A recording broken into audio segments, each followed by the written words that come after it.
Life Management Science Labs would like to acknowledge that we live and produce this podcast on the traditional lands of the Wurundjeri people. We'd also like to acknowledge the traditional owners of the lands of our listeners and our international colleagues. We'd like to pay our respects to their elders past, present, and emerging.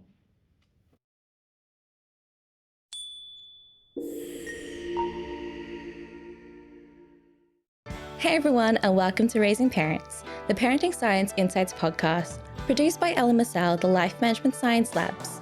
We are champions of life management science, providing structured insights informed by science and inspired by practice on key aspects of conscious living. Each week, we bring you scientific and practical insights on each element with the expert knowledge of professionals in the field. I'm your host, Dina Sargent. Let's get started. Hello and welcome back to Raising Parents, the Parenting Science Insights podcast. I'm Marie, your host for the day, and in this episode, we're exploring a topic that's far too often overlooked: caring for yourself and healing from trauma while caring for your child. Parenting is a 24/7 job that can be incredibly rewarding but equally challenging. Add to that the complexities of personal trauma, and it's easy to feel overwhelmed and neglect one's own needs. But a parent's well-being is essential for the well-being of their child. So, in this episode, we are speaking to trauma therapist Danielle Render Turmaud. She specializes in working with survivors of trauma and complex trauma, as well as those experiencing PTSD. But on top of that, she also serves as an assistant professor of counseling and has taught psychology and counseling courses for several universities. So, we're extremely fortunate to have her with us today. Hi, Danielle. How are you going? I'm doing good. Thank you so much. Such a pleasure to be here. Yeah, it's great to have you on the podcast as well. So thank you for joining us. Now, before we begin, I would love to know from what you know from your experience, how does a parent's trauma affect a child's development and attachment styles? Oh, it's a really good question. The answer is it's immensely complex, depending on the parent's parenting style, the parent's trauma history, also the child's personality and attachment style themselves, and how that they engage with the world.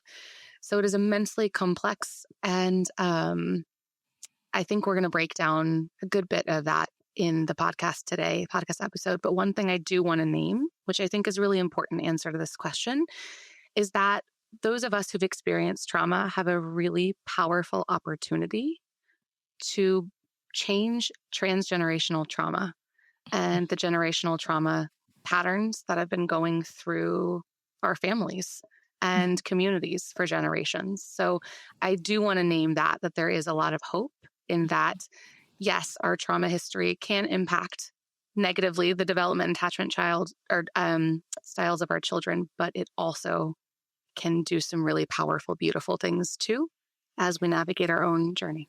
Yeah, that's a really good perspective to have. And I always kind of viewed it pretty similarly as well, trauma, not not to diminish the struggles and the challenges that come with it, but they do serve as great learning opportunities. So that does serve as a great preface for our topic for today. But before we go further into detail, I'd love to get to know you better. This is Have You Met Danielle? And my first question for you is, what do you like to do in your spare time? Ooh, so many answers to that. Um, a big one is I love to have fun. So our family, we're big on games and we like to do adventures like traveling and going to fairs and spending time with friends. And I love to be active, do volleyball, boxing, walk, run. I Yeah. think that's kind of like a good snapshot of me, Yeah. actually. Yeah. That Yeah. sounds like so much, well, fun. Yes. What kind of games do you guys like? Board games, card games, video games? Board games and card games. I think we tend to be some board game nerds over here. So, Okay. yeah. So I have a couple of board game nerd friends as well. What are your favorite board games, and which board games do you go like, we are not having that in the house? Oh, that's a good question. I don't know if I've come across one that I'm like, we can't have this in the house, but I know we can't play Scrabble in our house because my French husband always beats me, and that frustrates me.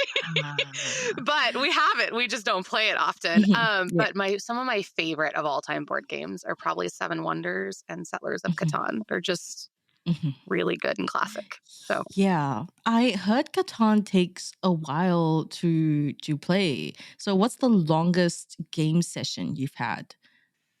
for Settlers Catan, probably 3 or 4 hours. It's nothing like Risk, which can go like 8+ hours, but it, Yeah. it can still be a few hours. Yeah, 100%. I think I've actually come across games that do take longer. I just can't remember what the names are, and I've intended to play them with my friends, but I've just ended up not because it can take a few days to do. Like, and do you guys have the one of those coffee tables that are meant for storing board games? We don't. We have some friends who do, but we still have the classic dining room table. Yeah. But we do have friends who very much so have those.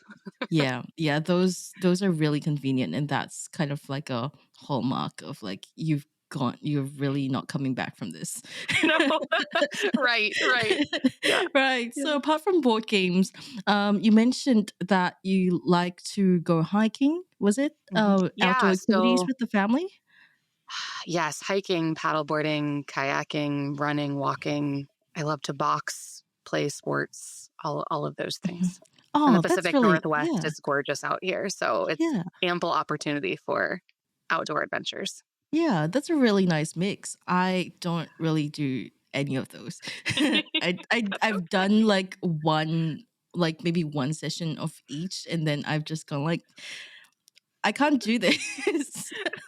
But yeah, where are your favorite spots to do all these outdoor activities? Is there one that in particular that you enjoy? Right now, probably volleyball, just because that's more accessible to my older body. I used to soccer was my jam when I was younger, but my ankles are not for that anymore. So right now, it's probably volleyball, and paddleboarding is one that I really enjoy when it's the right Mm, season for it. yeah, So until your wrists give way and then you can't do volleyball anymore. that is accurate. They do become black Yeah. and blue. Yeah. Yeah, Yeah. yeah. You do strike me as a volleyball kind of person. You just have to look for a volleyballer. I can't I explain take that it. as a compliment. Thank you. Yeah, I can't explain it. It's just the look, the aesthetic, the yeah. I love So that. yeah. Now, aside from all of that, are there any movies, TV shows, or books that you consume to wind down? Mm, So, movies. I've been nerding out lately on some of my childhood movies, like the Cheetah Girls with my daughter. That has been a fun parent, like bringing back our Disney Channel movies that I watched as a kid. TV shows. I've been big on Bridgerton lately. Like a lot of people. Yeah, yeah. I was I get excited it. about that season coming out.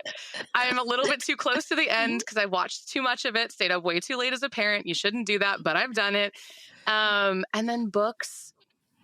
Adult book, I really love The Body Is Not an Apology by Renee Taylor, I believe. And then honestly, I also am a children's book author, and a couple of those books have been, I love reading them with my kids. And um, I'm blanking on the names. Um,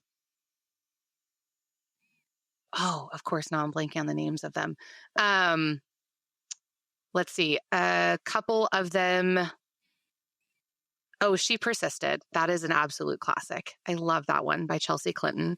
And then Take Heart, My Child by Ainsley Earhart. Those are the two that really I they just make my heart soar when I'm reading them to my kids. Mhm. So I also like to nerd out over picture books with my kiddos at night. Yeah. Yeah. So, what is it about these children's books that really gets you? There's so much beauty and wonder in them. And not only do they meet our children where they are, but they also meet our hearts where we are. And they do it in such a gentle, loving, nurturing space that I think we as adults can miss in our adult life. So that's one of the reasons I love to read them, but I also love to write them to Mhm. support our children developmentally and to meet us all where we are, parents and Yeah. kiddos alike.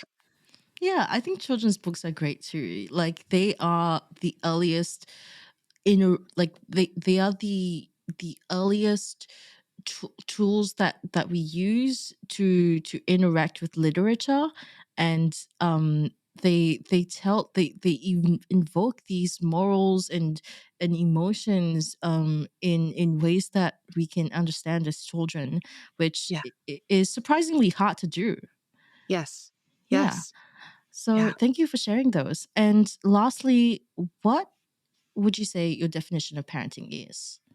Mm, I would say one word.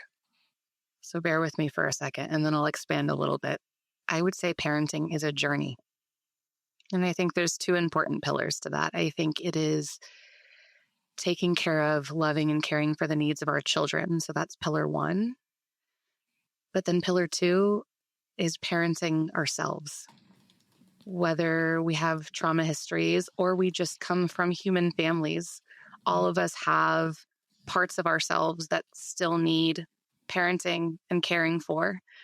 And so I would say parenting is that journey of learning how to and caring for our children, and also learning how to care for and parent ourselves, which we all need.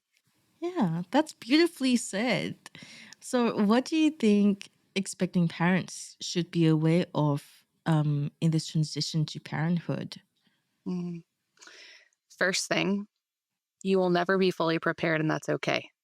I think there can be this expectation to read all the parenting books, to ask all the right questions to people who've parented, to listen to enough podcasts, to do enough of our own trauma work or mental health work before we become parents. And the truth is, and this sounds kind of strange as a therapist to say, but we're never fully prepared. And that's okay.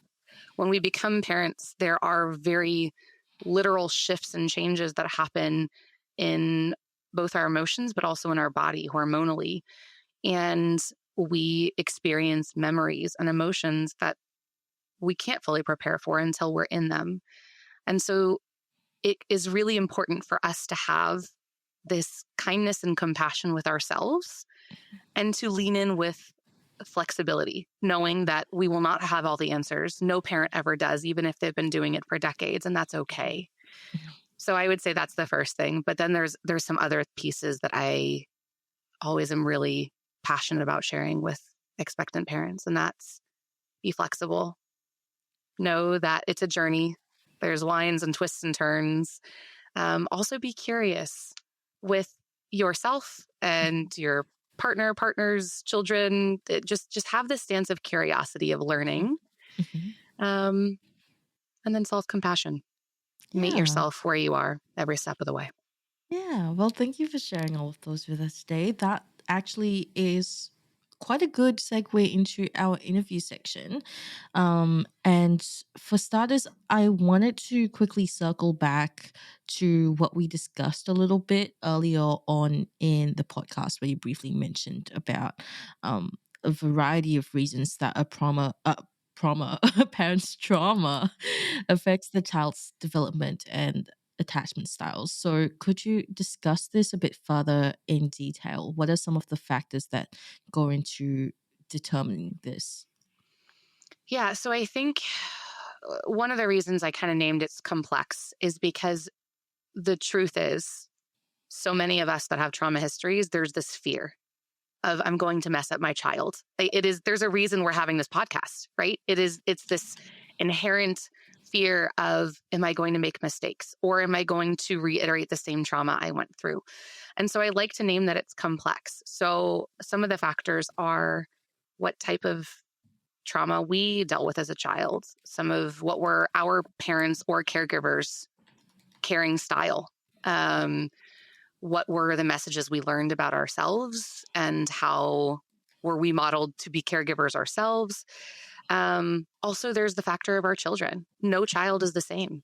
Every Mhm, child is impacted differently by different dynamics, and they have mhm, their own stress response patterns too, that are just innately ingrained in them based on their genetics and personality. mhm, And then I think there's a really important factor too. So there's like all these external factors that we don't have tons of control over, right? Like what happened to us, how our body learned to respond, our children, who they are.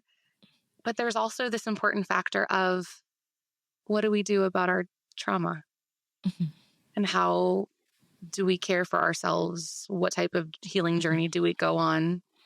mhm. What are the choices that we make in caring for ourselves and our children? And so that's where there's this beautiful, great hope. A lot of Mhm. us come from literal generations of trauma, whether Yeah, it's um, collective yeah, or individual.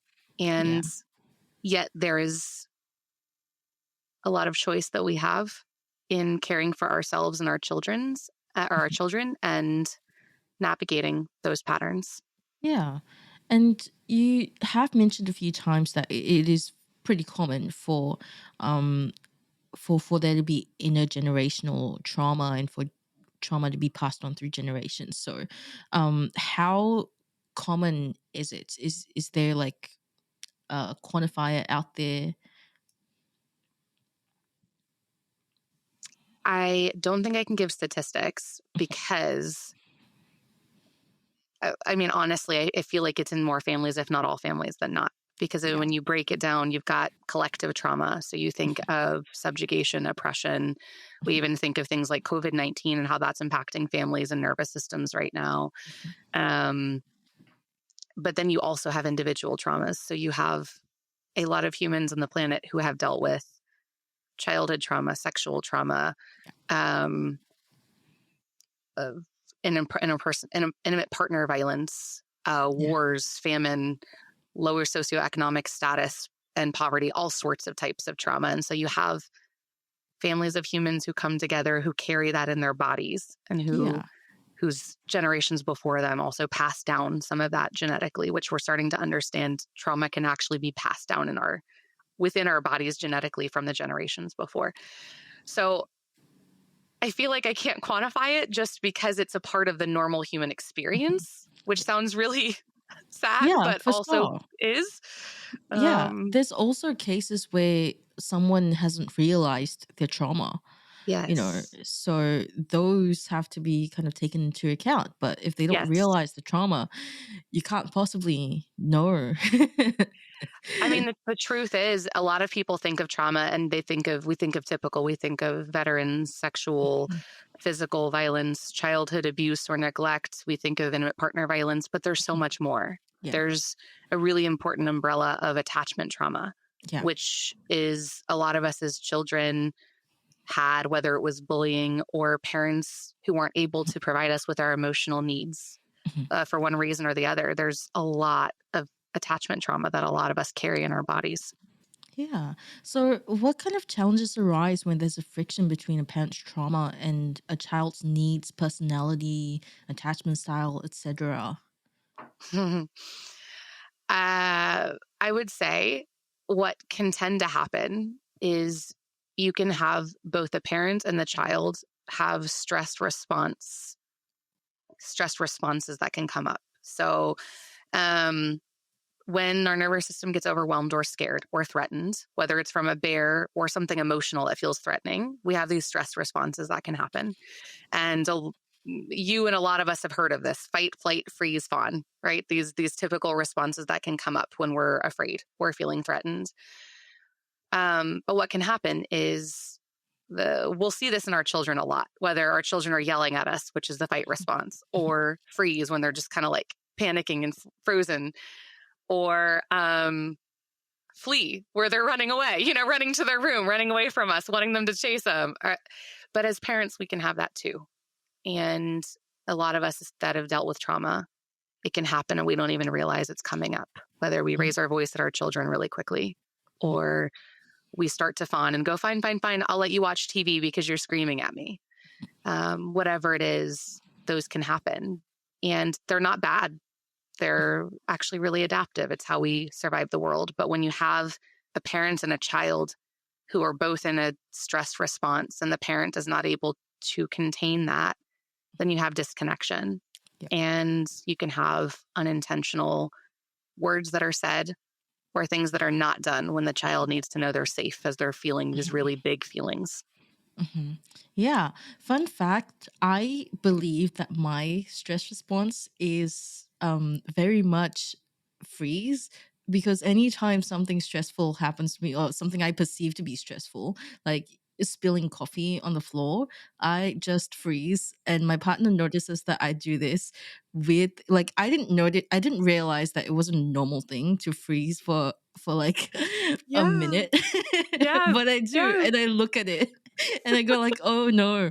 And I did some self-reflection and I realized that it's because anytime that I did something um like clumsy, like I would like tip over my glass and spill water everywhere, my mom used to like yell at me and really berate me for it. So I just go like, I don't know what to do now. um yeah, so that's a fun fact. I find it funny, and but it's not the case for many other stress responses. But I try to laugh at it and maybe somehow correct it someday. Although it seems fine, like it's not that bad to freeze for a couple of No. minutes, so it's Yeah. relatively okay. Anyway, Yeah. um, Yeah. so to Well, circle back, yeah. and if I can, Marie, respond to that and just say, first, thanks for sharing. Second, that's a really good example of exactly what we're talking about. And I think it helps us get to another layer too of as parents, when we have certain stress responses, we can actually create stress responses in our children. Like you were saying, Oh my whether gosh. we're Yeah. intentionally or unintentionally. And so it's so helpful for us to be aware of what's my stress response Mhm. when I'm not feeling regulated so that we can be aware of how we're impacting our children and how Yeah. they're perceiving us. Yeah, that's really interesting. And I think it will be so cool to start talking this language to our family members to so that like everyone has a bit of an awareness of it. And that would really help to kind of, well, it wouldn't negate completely our responses, but it could help us be a bit more aware and kind of like pare it down a little bit out with our responses so that we don't affect other people as much. Um, Now, I quickly also wanted to ask you about the role of self care in um, parents with trauma. What kind of effect does self care have on traumatized parents? What difference does it make in their parenting styles, in how they interact with their children? Yeah. Yeah. So first, I want to just name, I think there's this very common, I'm not really sure where it comes from, whether it's capitalistic cultures or society, I'm not really sure, but there's this like common dialogue of taking care of our children and then self-care. It's like they're these two separate entities and sometimes at odds. But I'd like to reframe it for myself and for all of us and say caring for ourselves is caring for our children. Um, when we don't care for ourselves, we're not able to care for our children the way we want to. Mhm, And it's one and the same. And kind of try to bridge that disparity that we have in our dialogue around what parent self-care is. I'll tell you a story to help kind of depict this. mhm, So one day a few months ago, I was planning to go play basketball with some mhm, friends to de-stress and to build community, which is really good for my soul and my heart. My daughter was very upset about this. I mean, very upset about this. She wanted to come. She didn't understand why she couldn't come. So I invited the anger, let her tell me about it, let her feel it. Well, she proceeded to very adorably, and also it was sad, but adorably write me little hate mail around the house and stick it up with tape with little pictures drawing X's of us playing basketball and saying, I'm very mad. It's like all of these things. And it's hard not to laugh like as you're seeing it, but also it was it was a very beautiful conversation starter for me to invite her into conversation and say, we all have needs in our house and we all need to take turns having those needs met. And when I take care of myself, or when your papa, because we're mama and papa in French, when your papa takes care of himself, we're actually taking better care of you. When we don't, we might get more cranky and more frustrated or have a harder time being who we want to be. And so it was this really beautiful conversation of being able to say, my needs and your needs are interconnected. And when I take care of me, I'm taking care of you too.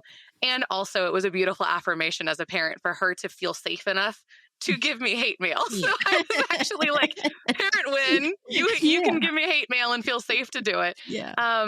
But I wanted to share that just to articulate that when we're not caring for ourselves, we're not able to be the parents that we want to be. And it's not because there's anything wrong with us, but it's because we're human and we all have capacities.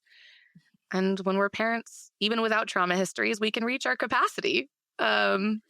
But you add traumatic stress to it, and that just makes it even more important for us to care for our nervous systems.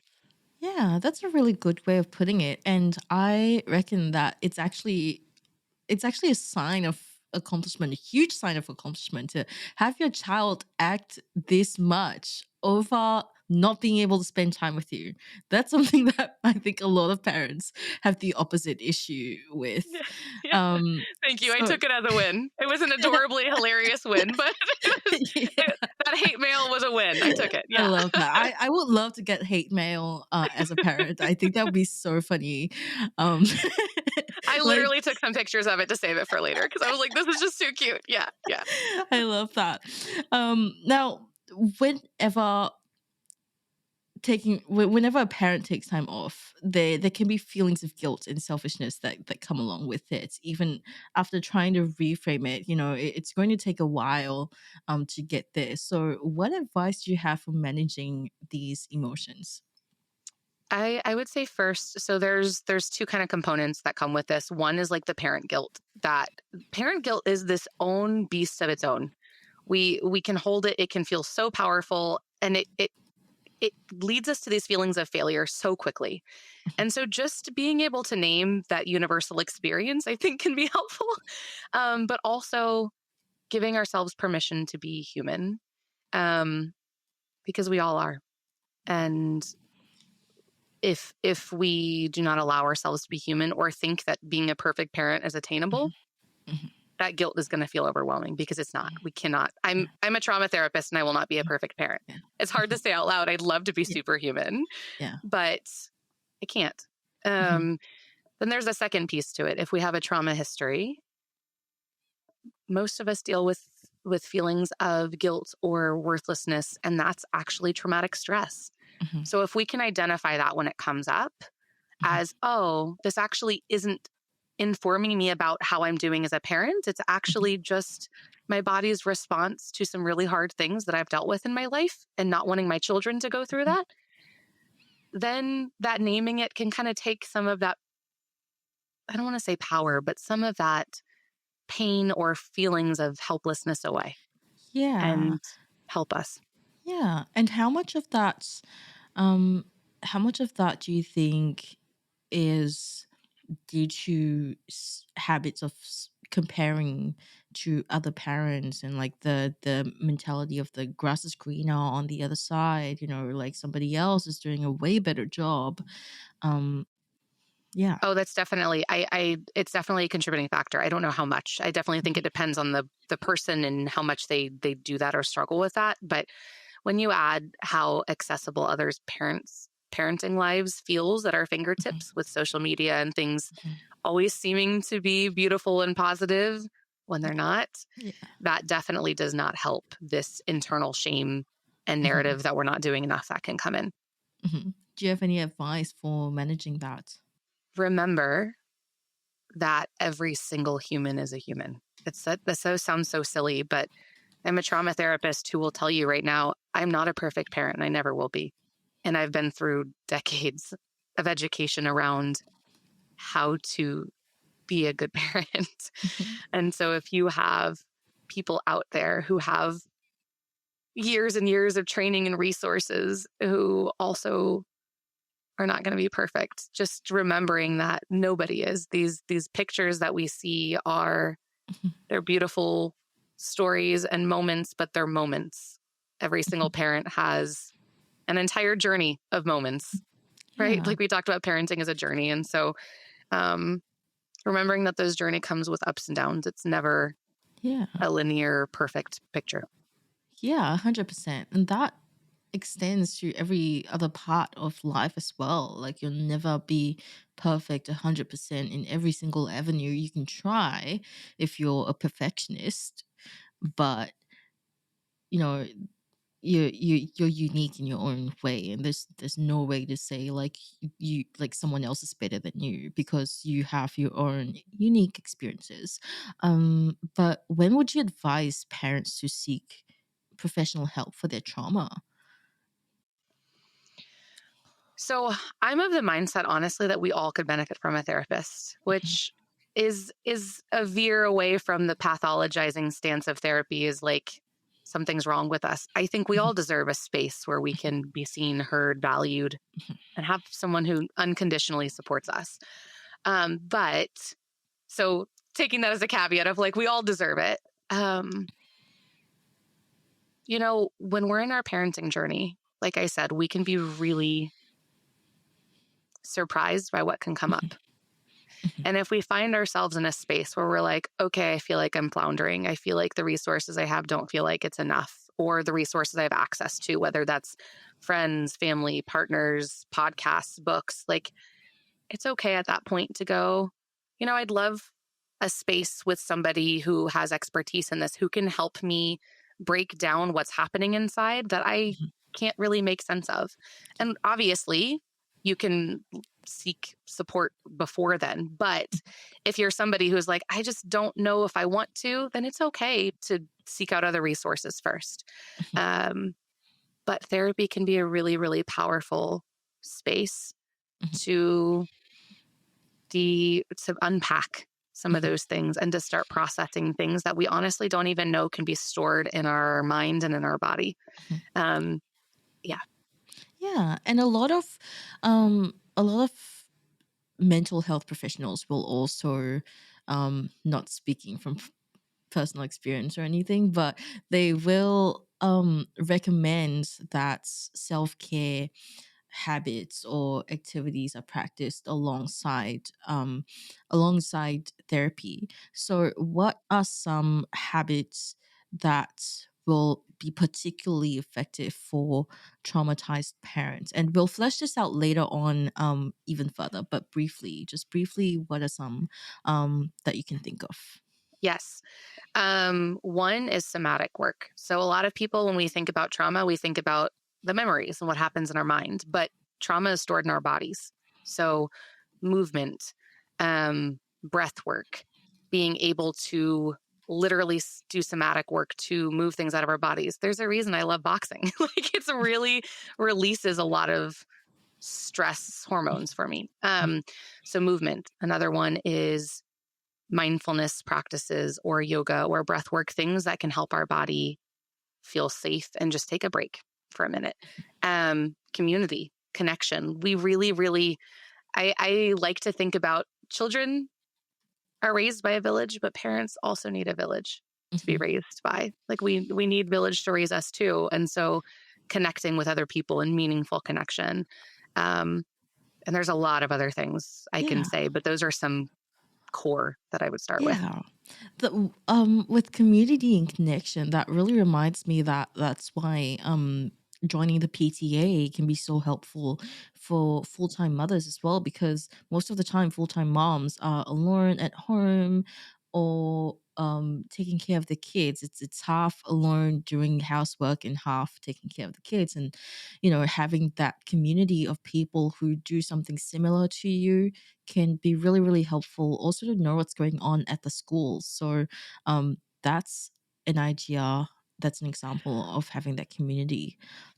And Maria, if I can share, I think one thing that I think is really tangible as parents for self care, do self care alongside your kiddos. So, like when parents think about self care, we think about, somebody watching the kids where we go out with friends or do things by ourselves. It doesn't have to be that way. Mhm, Self care can be you doing things alongside your children that mhm, fills you both up. So, for example, like I said, our family loves adventures. mhm, We went to the fair last week and had a blast. The kids got to have fun. We got to have fun.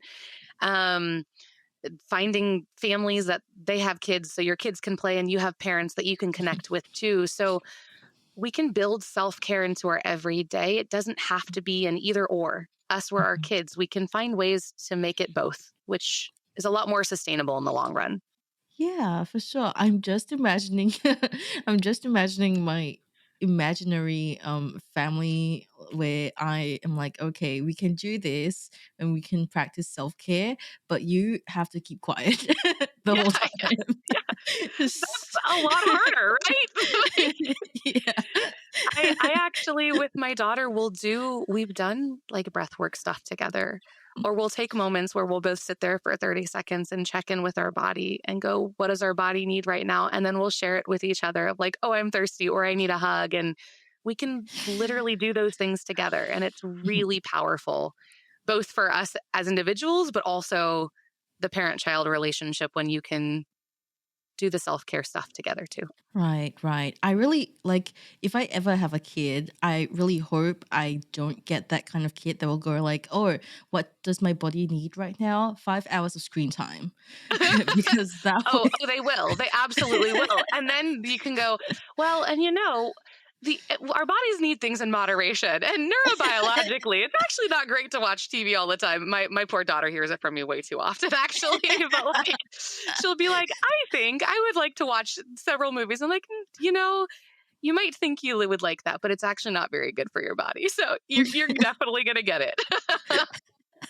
That's some good advice on how to swing things the other way. So, what do you like feed your child recommendations on what like what their body needs, perhaps? Because it's hard to be like, actually, I think your body needs something else, right?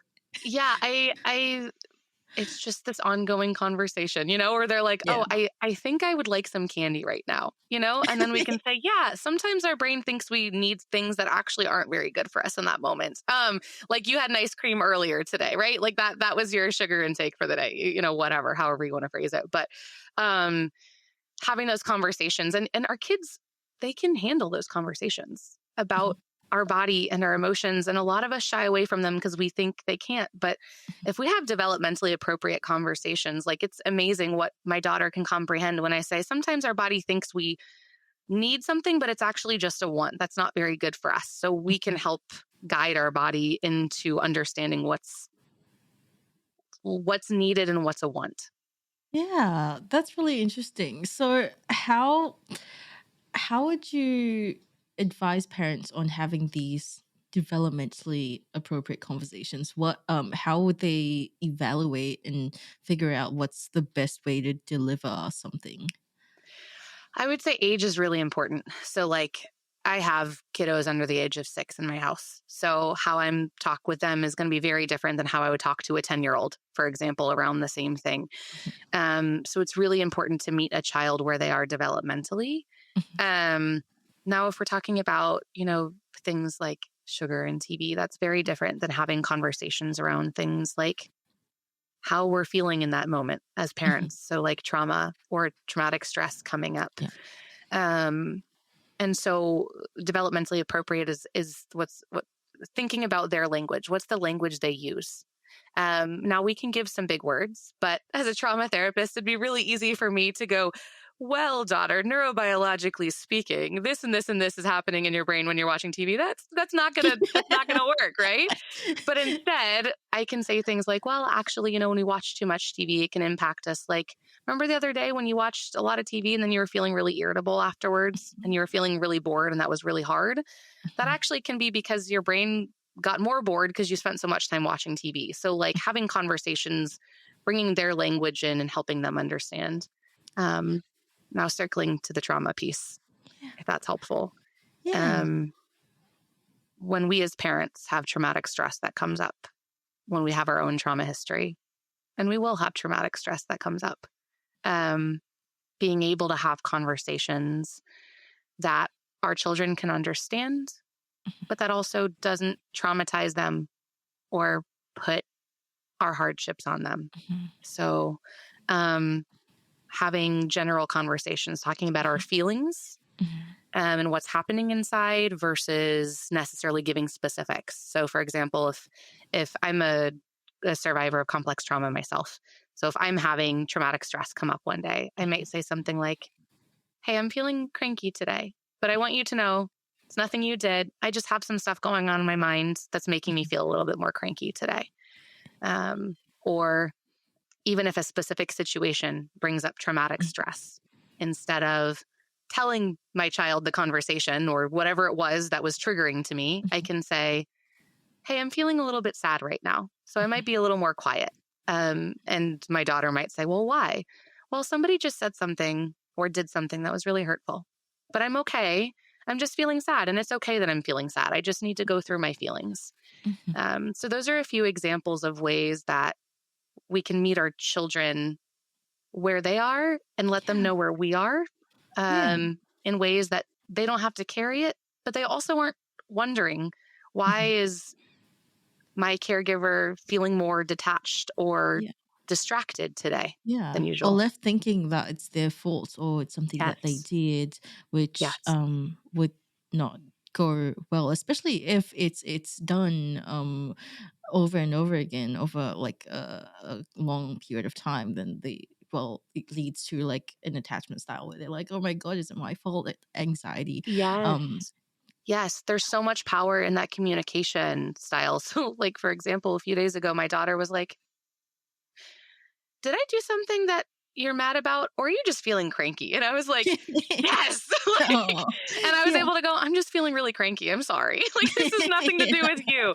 But she was able to ask the question because she knew there was options. Yeah. It was not Yeah. she was in trouble. It was I had something going on inside of me in that moment, Yeah. and she was able to recognize that. That is a powerful reframe around Yeah. traumatic stress. For sure. That shows your child that like you view them as an equal, like as a human as well. That's worthy of knowing what's going on. So yeah.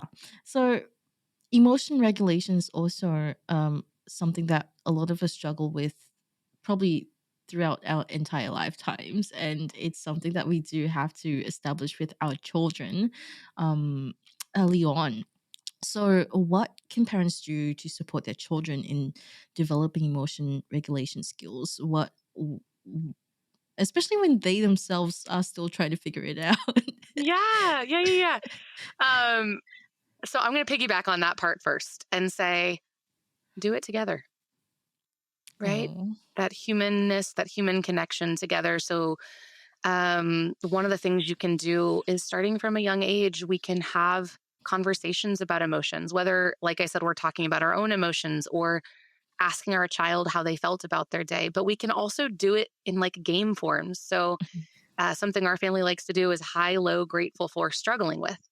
So we have daily or weekly conversations around, this is something I was excited about today. This was something that was really stressful for me today. This is something I'm grateful for. And we kind of made it a game where we each get to share what's happening in our world with each other. Um, so doing it together, setting this, having this ongoing open communication around what we're feeling and modeling what we're feeling for our children is huge, because then they don't get to be, preteens or teenagers and go, what am I feeling? I don't know. How do I know what I'm feeling? Because they've been doing it their whole lives with their safe people. Um, then there's also just giving resources. So children's books are huge to help them see other children in the pages who are navigating feelings. We can give emotion feeling wheels and emotion charts. Sometimes we can print them out and put them in our kiddos' rooms. Yeah, your big smile. I Tell love me. charts. Yes, I love charts. I love wheels. I love anything that's a visualizer and that has like a bunch of colors. yes, yes.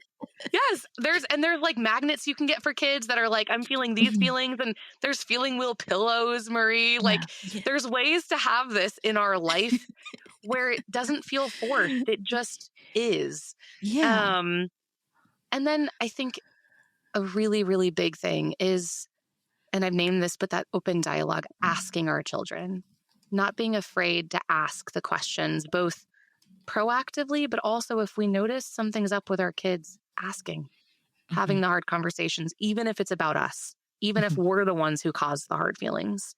Um, yeah. Yeah, thank you so much for sharing all of that with us today.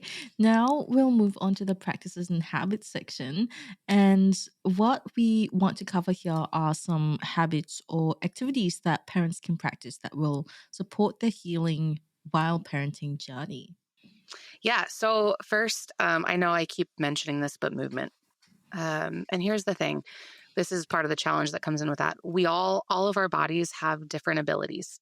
And so, um, being able to tailor movement to our body's abilities is important. It's okay if you can't go run a few miles or box or whatever it is. Finding some movement that works for you, whether it's going on a walk or doing yoga or um, even just stretching, whatever it is, movement is really, really important because, like I said, our body literally stores stress and trauma and stress hormones. And so finding ways to move so we can relieve some of that is really important because to get up here, we have to be able to help our body feel safe. So that's one movement. Um, Doing activities that help regulate our nervous system. So breathing, mindfulness, meditation, journaling, like doing art. Um, a lot of people think that we have to ground in a specific way. No, if I were to ask and invite listeners into doing one thing for their bodies, I would say, or their minds, I'd say, what helps you feel safe? When do you feel what lights you up? Do that. Do something that brings you joy, that helps your body feel calm and safe. Those are things Oh, that I would recommend. yeah. Um, I'll name this, Marie. You'll probably think this is funny. Um, I literally have sat with my clients and we use laughter for grounding. Oh, yeah. Because everybody is different and laughter can be a great way to do that. So we've listened to silly songs in session before and people are probably listening going, what?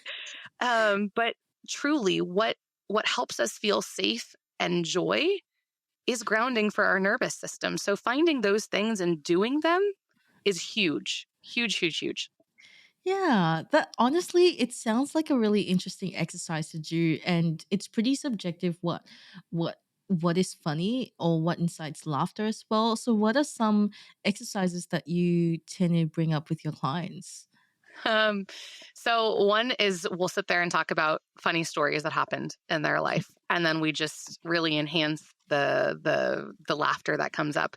Um, we've pulled up funny songs. So like there's silly like chicken nugget songs, and this is gonna sound ridiculous, but parents will know my daughter loves to listen to poop songs on Alexa, and we crack up together, but it's hilarious. And it not everybody would think it's funny, but my daughter and I think they're hilarious. And so pulling up songs like that with clients of like, what do you think is funny? Sometimes we will look up jokes on Google, and just talk about jokes. But obviously, things you can do is watch your favorite comedian, watch a funny show or movie, um, or just sit down with a loved one and just talk about funny stories, things that just make you giggle. Yeah, that's amazing. I have a suggestion of my own, if you don't mind. Yeah, go I for it. tend to do this with my partner that always ends up in both of us just cracking up like crazy.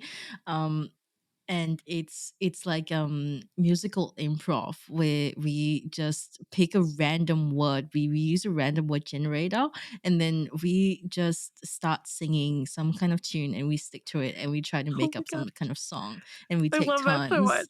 Yeah, Yeah. that's so great. So That's so imagine doing that with your clients. that sounds awesome. I That is know. so good. So thank you so much for joining us today on the podcast. It was such a pleasure. Now let's move on to the open mic section. This is your chance to talk about anything that you're passionate about that doesn't have to be related to the topic. But if you wish to continue talking about this, feel free to go ahead. The floor is yours. Thank you. Okay, so I do want to end with a couple of kind of like closing thoughts. One of the things that I think I see and hear so much is this stigma around trauma and what's happening in our body. And I really want to debunk that and break that down and remind all of us that traumatic stress, anxiety, whatever it is, it's not wrong. It's actually a beautiful thing. It's how our body has learned to survive and adapt. And so to remind all of us to meet ourselves where we are with love and compassion.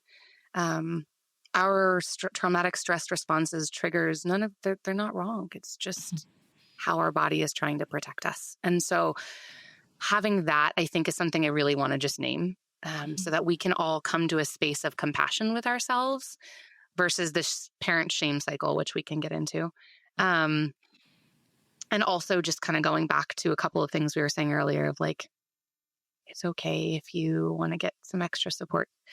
There's a lot of resources out there. There's books like No Bad Parts by Richard Schwartz. There's The Body Is Not an Apology, like I talked about earlier. The Body Keeps the Score by, oh my gosh, Vander Kolk. I'm totally blanking on his name, and he is like top in the trauma world. So this is embarrassing but hilarious at the same time. And there's also a lot of podcasts out there, and really great therapists. So other things I'm passionate about. Now I'll pivot. I am a nerd for writing children's books, and I'm really working on trying to get some published right now. So I'm really excited about that. So wanting to just encourage listeners to follow my journey. I've got some books I'm working on right now on navigating trauma for children. I have some on navigating privilege and also sexism and subjugation. I have one on being brave that actually is literally written based on my daughter's bravery phrase that she came up with when she was 3, which is really sweet. And so I'm really excited about that, because I think, like you were saying earlier, picture books and children's books can be so formative, both for children, but also their parents. Like when I'm stumped, I go to children's books to help me talk about things with my children. So I'm really passionate and excited about that. And right now working on seeing if I can get agent representation and hopefully publish some of these things. So yeah. That sounds really exciting. All the best, Danielle. Thank you. I Yeah, appreciate and that. I just have to agree with you as well on going to children's books, because sometimes with adult literature, it's always with all the bells and whistles, and sometimes we just need something to ground us in just the simplest pieces of advice. So that totally makes sense for children's books as well. So thank you, Danielle, for sharing all of that with us. It's been such a pleasure to talk to you. Now, if our listeners want to find out more about you and what you do and follow your work, where can they go? A few places. So on Instagram, they can find me at Render Turmaud, which is DRenderTurmaud. And I'm also on X, mostly on X. I'm doing writer networking, nerdy stuff. But same, my handle is DRenderTurmaud. And then finally, my professional email is open. So feel free to email me at drtcounseling@gmail.com. I also am open to clients in Portland, Oregon. So if listeners are in Oregon and seeking a trauma therapist, feel free to reach out, see if I'm a fit. Amazing. Well, we'll link all of that in the show notes. Thank you everyone for tuning in, and we'll catch you in the next episode. You've been listening to Raising Parents, the Parenting Science Insights podcast, produced by the Parenting Science Labs, a division of LMSL, the Life Management Science Labs. More episodes are available from 10 life management perspectives and can be found by searching LMSL on Apple Podcasts, Google Podcasts, Spotify, and other podcasting apps available on your devices. If you enjoyed this episode, please consider rating our show, sharing it, and subscribing to our channel, as it helps other people find it so that we can grow and bring you more quality resources. More of our work can be found on our website at pa.lmsl.net, where you can join our movement. I'm Dina Sargent. Thanks for tuning in.